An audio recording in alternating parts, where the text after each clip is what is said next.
کہ آپ صلی اللہ علیہ وسلم لوگوں کو نکاح سے پہلے ایک دوسرے کو دیکھنے کی رغبت دلاتے تھے. آپ صلی اللہ علیہ وسلم نے منگنی کرنے والے کو اپنی منگیتر کو دیکھنے کی رغبت دلائی ہے. آپ نے فرمایا جب تم میں سے کوئی ایک کسی عورت سے منگنی کرے تو اس سے نکاح میں رغبت دلانے والی چیز کو دیکھ لے، اگر دیکھ سکے تو اسے ایسا ضرور کرنا چاہیے. یہ سنن ابی داؤد کی روایت ہے 2802 نمبر پر. منگنی کرنے کے لیے کسی بھی چیز کو لمیٹائز نہیں کیا گیا، محدود نہیں کیا گیا کہ اتنا دیکھنا آپ کے لیے واجب ہے، یعنی لڑکی کو دیکھنا واجب ہے. جیسے آپ نے ایک بار فرمایا تھا اپنے ایک صحابی سے جو نکاح کرنا چاہتے تھے کہ تم نے لڑکی کو دیکھ لیا؟ تو ان صاحب نے جواب دیا نہیں. آپ نے فرمایا دیکھ لو، اس لیے کہ انصار کی آنکھوں میں کچھ خرابی ہوتی ہے، یعنی بجائے اس کے کہ بعد میں وہ چیز آپ کے لیے تکلیف کا باعث بنے، زیادہ بہتر ہے کہ آپ پہلے سے ایسا طریقہ اختیار کر لو. اور حقیقت یہ ہے کہ لڑکا اور لڑکی جب ایک دوسرے کو دیکھتے ہیں تو ان کے دلوں کے اندر یا تو ایک دوسرے کے لیے رغبت پیدا ہوتی ہے یا وہ پھر رشتہ نہیں کرنا چاہتے. تو منگنی کے لیے لڑکا لڑکی کو دیکھ لے، یہ اللہ کے رسول کا حکم ہے اور حکم پر عمل کرنا واجب ہوتا ہے. لیکن منگنی کے نام پر جو کچھ مسلمانوں کے یہاں کیا جاتا ہے ان میں سے کوئی چیز واجب نہیں ہے.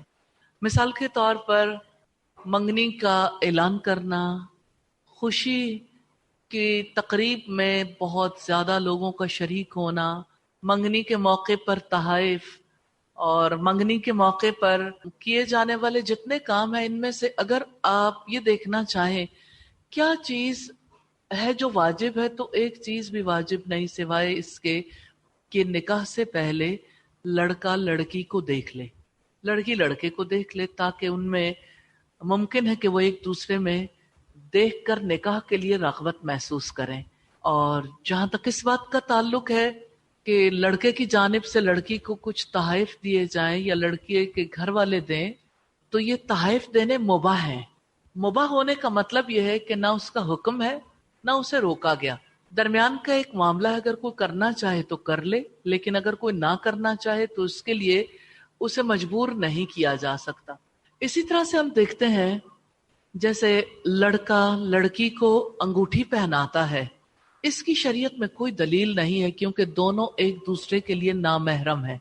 دیکھنا ایک فرق بات ہے، لیکن تیار ہو کے ایک دوسرے کے ساتھ بیٹھنا، پھر گروپ فوٹوز اور پھر اس کی موویز بنانا اور اس کے لمبے چوڑے سیشنز کرنا، اس کا کوئی اس کے وجوب کا یا اس کا کوئی سلسلہ اسلامی شریعت سے ہمیں نہیں ملتا.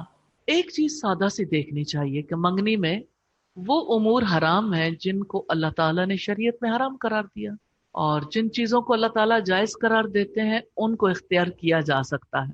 تو حرام کاموں میں منگنی کے موقع پر انگوٹھی کا تبادلہ شامل ہے. یہ حرام کام ہے جس کو ہماری سوسائٹی میں بہت بڑے پیمانے پہ لوگوں نے جاری رکھا ہوا ہے. بعض ممالک میں اسی طرح سے کچھ اور رسومات بھی ادا کی جاتی ہیں. یہ اپنے بڑوں کی تقلید ہے، رسم ہے، اس کا دین سے کوئی تعلق نہیں ہے. دین سے جس کا تعلق ہے کہ آپ کے لیے جو چیز ناجائز نہیں ہے، مباح ہے، وہ تحائف کا تبادلہ ہے. لڑکا یا لڑکے کے گھر والے اپنی خوشی سے کچھ دینا چاہے یا لڑکی کے گھر والے اپنی خوشی سے اس موقع پر کہ دو خاندان آپس میں مل رہے ہیں، تو کوئی کسی کے گھر میں عمومی طور پر بھی مہمان جاتا ہے تو اس کی عزت کے لیے لوگ ایک دوسرے کو تحائف دیتے ہیں، اور اگر اسی نوعیت کے تحائف منگنی کے موقع پر بھی دے دیے جائیں تو مباح ہے، واجب نہیں ہے. اسی طرح سے بعض لوگوں کا یہ خیال ہے کہ منگنی کی انگوٹھی پہنانے کی وجہ سے لڑکے اور لڑکی میں محبت بڑھتی ہے، اور شوہر اور بیوی کے تعلقات پر یہ بات بہت زیادہ اثر انداز ہوتی ہے.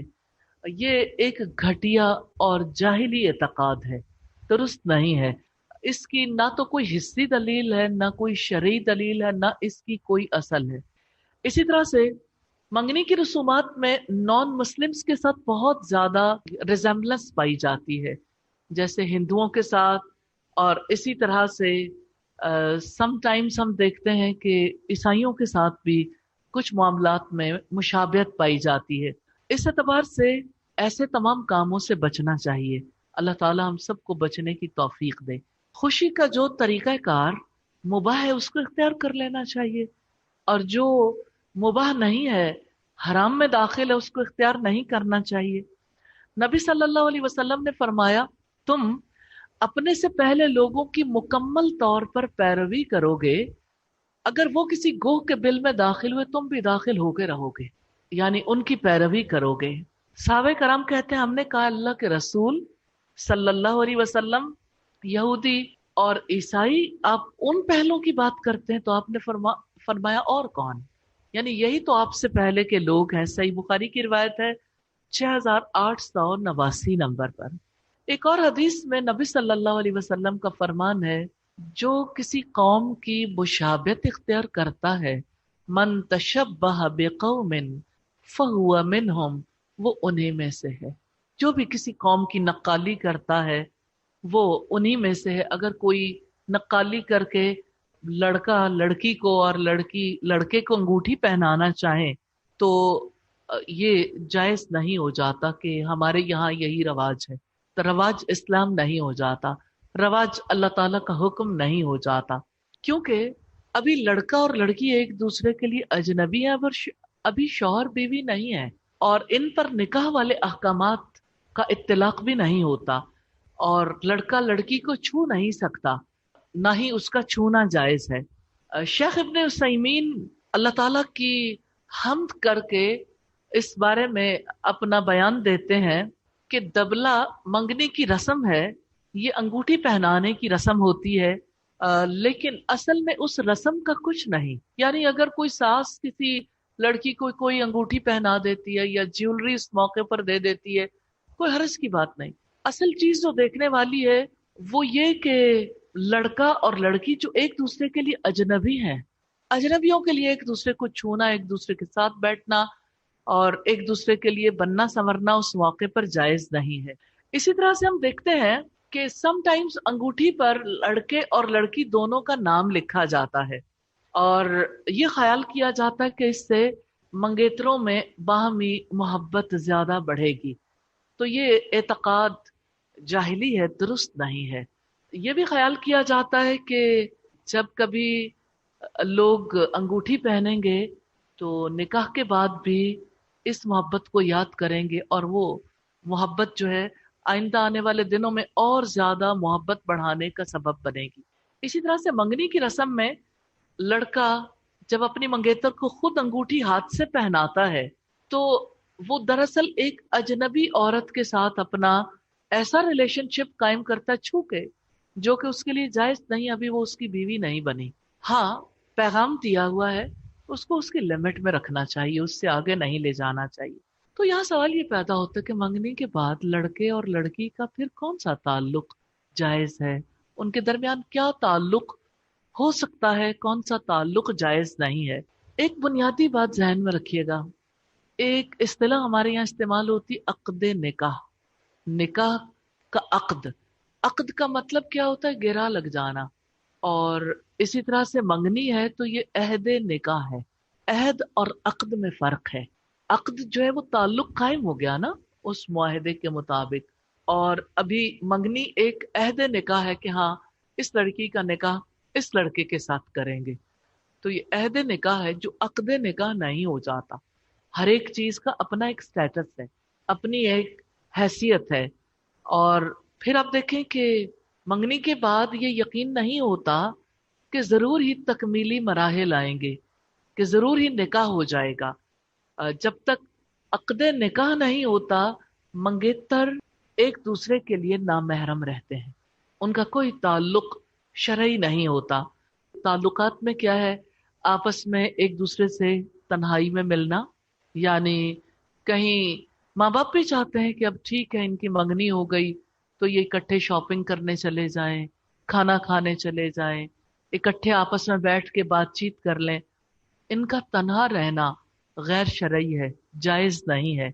जब तक अक्द निकाह मुनक्किद नहीं हो जाता लड़का अपनी मंगेतर के लिए नामहरम रहेगा, उनका मेल जोल बढ़ाना, उनका इकट्ठे घूमना फिरना और एक दूसरे के काबिल शर्म आज़ा को देखना सब हराम है।